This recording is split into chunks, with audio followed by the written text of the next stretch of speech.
नमस्कार। आज हम एक ऐसे विषय की गहराई में उतर रहे हैं जो हमेशा से मतलब सदियों से इंसानी सोच के केंद्र में रहा है। मृत्यु के बाद आखिर होता क्या है? खास तौर पर हम हिंदू पुराणों के नज़रिए को समझने की कोशिश करेंगे कि ये आत्मा की यात्रा, ये जर्नी आखिर होती कैसी है। हाँ, ये एक बहुत ही गूढ़ विषय है। बिल्कुल। और इस चर्चा के लिए हमने जो जानकारी जुटाई है वो मुख्य रूप से गरुड़ पुराण, विष्णु पुराण, श्रीमद् भागवत और ब्रह्मवैवर्त पुराण जैसे महत्वपूर्ण ग्रंथों से है। हाँ, इन ग्रंथों में आत्मा की यात्रा के बड़े ही कह सकते हैं विस्तृत और काफी रोचक वर्णन मिलते हैं। सही कहा। तो हमारा मकसद यही है कि इन प्राचीन वर्णनों के सार को समझें और आत्मा की इस रहस्यमय यात्रा की कुछ परतें खोल कर देखें। पुराणों का एक जो बुनियादी विचार है वो तो ये है कि आत्मा कभी मरती नहीं, वो अजर अमर है। बिल्कुल, मरता तो सिर्फ ये भौतिक शरीर है। हाँ, तो फिर शरीर छूटने के बाद होता क्या है? आत्मा कहाँ जाती है? कैसे जाती है? चलिए पता लगाते हैं। शुरुआत करते हैं ठीक मृत्यु के क्षण से। पुराण इस बारे में क्या कहते हैं? देखिए, पुराणों के अनुसार जब किसी व्यक्ति की निर्धारित आयु पूरी हो जाती है तो यमराज यानी मृत्यु के जो देवता हैं उनके दूत आते हैं। यमदूत? हाँ, यमदूत। ये कोई डरावनी कल्पना नहीं है, बल्कि इसे एक व्यवस्था का हिस्सा बताया गया है।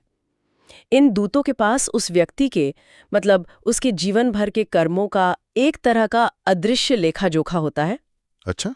और मृत्यु के समय जो प्राण हैं या जिसे जीवात्मा कहते हैं वो स्थूल शरीर को छोड़ देती है और एक सूक्ष्म शरीर में प्रवेश कर जाती है। सूक्ष्म शरीर, ये क्या होता है? इसके बारे में थोड़ा और बताएं। हाँ, ये बहुत ही महत्वपूर्ण अवधारणा है। सूक्ष्म शरीर यानी हमारा वो अनदेखा अभौतिक रूप। इसमें मुख्य रूप से हमारा मन, हमारी बुद्धि और जीवन भर के जो संस्कार हैं वो शामिल होते हैं। संस्कार मतलब आदतें या? संस्कार मतलब हमारे कर्मों और अनुभवों से बनी गहरी मानसिक छापें, हमारी प्रवृत्तियां, आदतें, वो सब।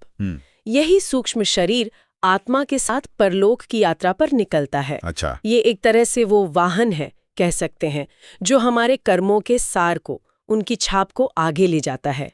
स्थूल शरीर तो यहीं रह जाता है, लेकिन ये सूक्ष्म शरीर यात्रा जारी रखता है। समझ गया। तो आत्मा सूक्ष्म शरीर में आगे बढ़ती है, लेकिन मृत्यु के तुरंत बाद मतलब शुरुआती दिनों में क्या होता है? मैंने सुना है कि आत्मा कुछ समय तक यहीं आसपास रहती है। हाँ, गरुड़ पुराण में इसका काफी विस्तार से वर्णन मिलता है। उसके अनुसार मृत्यु के बाद शुरुआती 13 दिनों तक आत्मा पृथ्वीलोक और प्रेतलोक के बीच की अवस्था में रहती है। प्रेतलोक ये क्या है? प्रेतलोक को आप दिवंगत आत्माओं का एक अस्थायी लोक समझ सकती हैं, एक ट्रांजिशन जोन जैसा। अच्छा। कहा जाता है कि इस दौरान आत्मा अपने गुजर चुके शरीर और अपने प्रियजनों के मोह में उनके आसपास भटकती रहती है। हालांकि ये जो 13 दिन का विशिष्ट वर्णन है ये गरुड़ पुराण में ज्यादा प्रमुखता से है।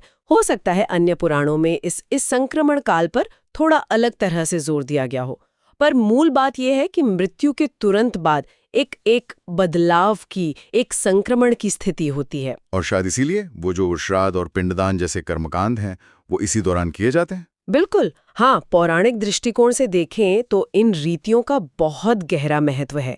ये सिर्फ शोक मनाने की परंपराएं ही नहीं है। अच्छा। माना यह जाता है कि पिंडदान जैसे कर्मों से उस दिवंगत आत्मा को आगे की यात्रा के लिए जरूरी ऊर्जा या कह ले संबल मिलता है। ऊर्जा कैसे? ये एक तरह से उस भटकी हुई या मोह में फंसी आत्मा को दिशा देने और पोषण देने का प्रयास है। ये कर्मकांड जीवित और दिवंगत लोगों के बीच एक संबंध बनाए रखने का और परलोक गई आत्मा की सहायता करने का एक तरीका माने जाते हैं। ये तो काफी गहरा अर्थ है इनका। तो इन शुरुआती 13 दिनों या इस संक्रमण काल के बाद आत्मा का सफर कहाँ जाता है? हाँ, तो इस अवधि के बाद ऐसा मानते हैं कि यमदूत आत्मा को यमलोक की ओर ले जाते हैं। यमलोक? हाँ, जहाँ कर्मों का हिसाब होना है। जी हाँ, जहाँ कर्मों का हिसाब होना है। और पुराणों में इस यात्रा को अक्सर काफी कठिन बताया गया है, मतलब आसान नहीं है ये सफर। इसमें कई बाधाएं आती हैं और सबसे जानी मानी बाधा जो है वो है वैतरणी नाम की नदी। वैतरणी नदी? हाँ, इसके बारे में तो काफी सुना है। कहते हैं इसे पार करना बहुत मुश्किल है। हाँ, मुश्किल है। और ये महज एक नदी नहीं है। अगर हम इसे प्रतीकात्मक रूप से देखें तो वैतरणी नदी उन चुनौतियों, उन कष्टों और शुद्धिकरण की प्रक्रियाओं का प्रतीक है जिनका सामना आत्मा को अपने जीवन में किए गए कर्मों के आधार पर करना पड़ता है। मतलब कर्मों का फल यहीं से मिलना शुरू हो जाता है। एक तरह से हाँ, ये जीवन में किए गए जो नकारात्मक कर्म है उनके परिणामों का सामना करने जैसा है। इसीलिए कहा जाता है कि जिन लोगों ने जीवन में पुण्य कर्म किए हैं, दान धर्म किया है, जैसे पिंडदान या खास तौर पर गौदान मतलब गाय का दान, उनकी ये यात्रा आसान हो जाती है। अच्छा, दान पुण्य से मदद मिलती है। हाँ, उन्हें इस नदी को पार करने में सहायता मिलती है। वहीं जिन्होंने बुरे कर्म किए हैं उनके लिए ये यात्रा अत्यंत कष्टदायक होती है। ये दिखाता है कि मृत्यु के बाद की यात्रा सबके लिए एक जैसी नहीं है। ये पूरी तरह हमारे कर्मों पर निर्भर करती है। यानी कर्मों का असर यात्रा के दौरान ही दिखना शुरू हो जाता है। और जब आत्मा यमलोक पहुंच जाती है तब क्या होता है? वहां हिसाब किताब कैसे होता है? कौन करता है?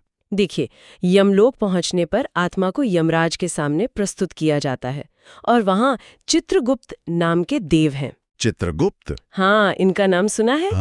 हाँ, तो चित्रगुप्त का काम ही यही है, हर जीव के कर्मों का पूरा और सटीक लेखा जोखा रखना।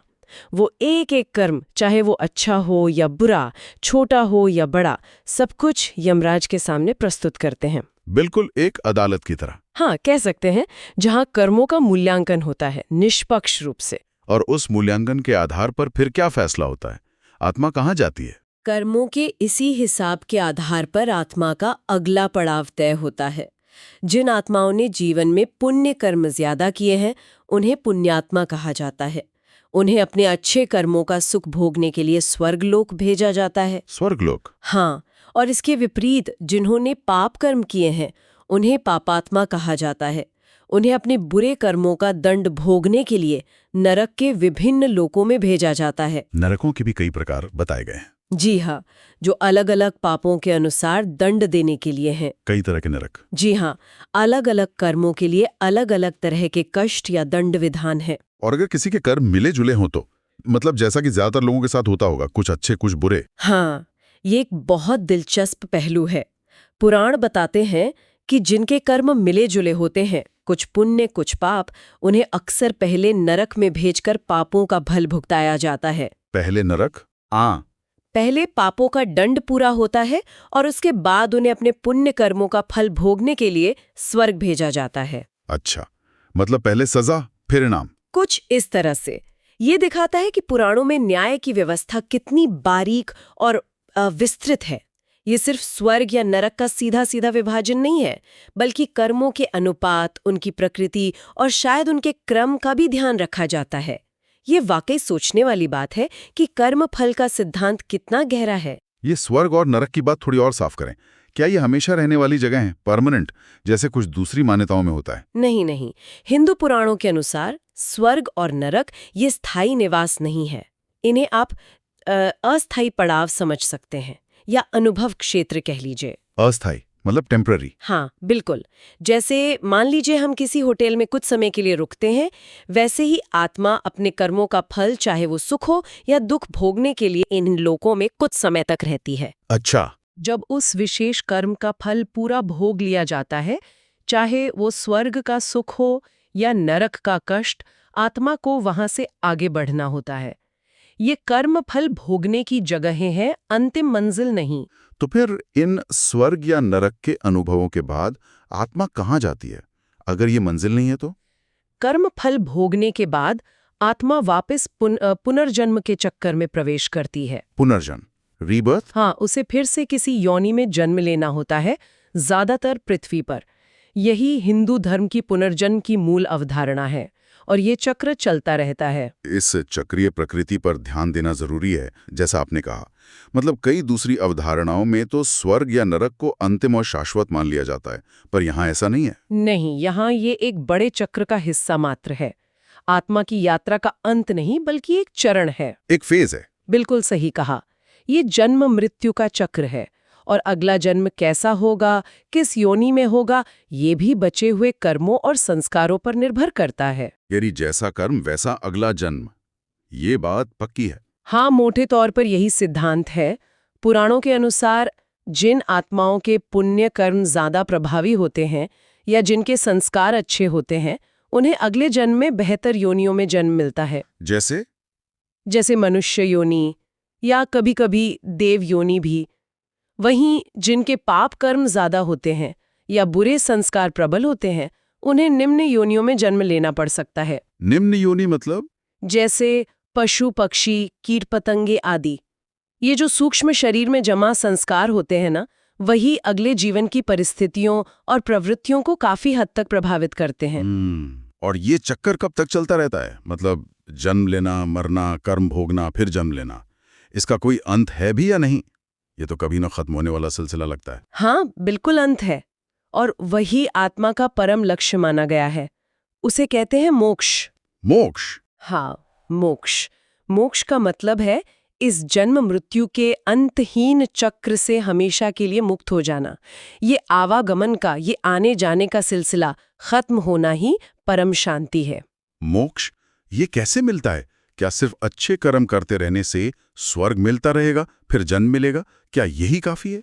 अच्छे कर्म यानी सत्कर्म जरूरी तो हैं, लेकिन मोक्ष के लिए उससे भी आगे जाना होता है। पुराणों और अन्य शास्त्रों के अनुसार मोक्ष प्राप्ति के कई मार्ग बताए गए हैं। जैसे? जिनमें मुख्य हैं ईश्वर के प्रति गहरी भक्ति, जिसे भक्ति योग कहते हैं, बिना फल की इच्छा के अपने कर्तव्य कर्म करना यानी निष्काम कर्म योग, आत्मज्ञान और विवेक प्राप्त करना यानी ज्ञान योग। अच्छा। और साथ ही साथ सद्गुणों का पालन करना, जैसे सत्य, अहिंसा, अस्तेय यानी चोरी न करना, ब्रह्मचर्य और अपरिग्रह मतलब जरूरत से ज्यादा जमा न करना। तो बात सिर्फ अच्छे कर्म करके पुण्य कमाने की नहीं है, बल्कि कर्मों के बंधन से ही ऊपर उठ जाने की है। ये समझ लेना कि आत्मा वास्तव में इस शरीर और मन से परे है और उसका असली स्वरूप परमात्मा का ही अंश है। तो जब मोक्ष मिलता है तब आत्मा का क्या होता है? वो कहाँ जाती है फिर? स्वर्ग, नरक या पुनर्जन्म तो नहीं होता? हाँ, मोक्ष की अवस्था में आत्मा जन्म मृत्यु के चक्र से पूरी तरह मुक्त हो जाती है। वो अपने सारे कर्म बंधनों से छूटकर अपने असली स्वरूप को पा लेती है और परमपिता परमात्मा में विलीन हो जाती है। परमात्मा में विलीन? हाँ, इसे ही परम शांति, ब्रह्मानंद या परमानंद कहा गया है। यानी वो आनंद जो शाश्वत है, जिसमें कोई दुख या बदलाव नहीं है। एक तरह से ये आत्मा की घर वापसी है, अपनी असली पहचान में स्थित हो जाना। अच्छा, तो अगर हम पूरी बात को समेटें तो आत्मा अमर है, शरीर नश्वर, मृत्यु के बाद आत्मा सूक्ष्म शरीर में रहती है, कुछ समय वो 13 दिन या जो भी संक्रमण काल है उसमें बिताती है, फिर यमलोक की यात्रा करती है, वैतरणी जैसी बाधाएं पार करती है, वहां चित्रगुप्त के सामने कर्मों का हिसाब होता है। सही। जिसके आधार पर अस्थायी रूप से स्वर्ग या नरक मिलते हैं, फिर कर्मों और संस्कारों के अनुसार नया जन्म होता है। हाँ, पुनर्जन्म। और ये चक्र तब तक चलता है जब तक भक्ति, ज्ञान या निष्काम कर्म से मोक्ष नहीं मिल जाता, जहां आत्मा अंततः परमात्मा में मिल जाती है। बिल्कुल सही सारांश है। तो इस सब का सार क्या निकलता है? निचोड़ क्या है? शायद यही कि हमारे आज के कर्म ही हमारे भविष्य की यात्रा तय करते हैं, न सिर्फ इस जीवन में बल्कि इसके बाद भी। बिल्कुल। पुराणों का संदेश बहुत स्पष्ट है। जीवन में हम जो भी चुनते हैं, जो भी करते हैं, उसका नतीजा हमें मिलता है। अच्छे कर्म हमारी आगे की राह को आसान बनाते हैं, बुरे कर्म मुश्किलें खड़ी करते हैं। लेकिन अंतिम लक्ष्य इस आवागमन से परे जाना है, मोक्ष है। और वो रास्ता भी कर्म, ज्ञान और भक्ति से ही बनता है। ये पूरी तस्वीर तो जीवन जीने के तरीके पर बहुत गहरा असर डाल सकती है अगर कोई इसे समझे। सही कहा। और यहीं पर मैं एक विचार छोड़ना चाहूंगी सबके लिए। पुराण हमें कर्म पर आधारित मृत्यु के बाद के जीवन का इतना विस्तृत नक्शा देते हैं।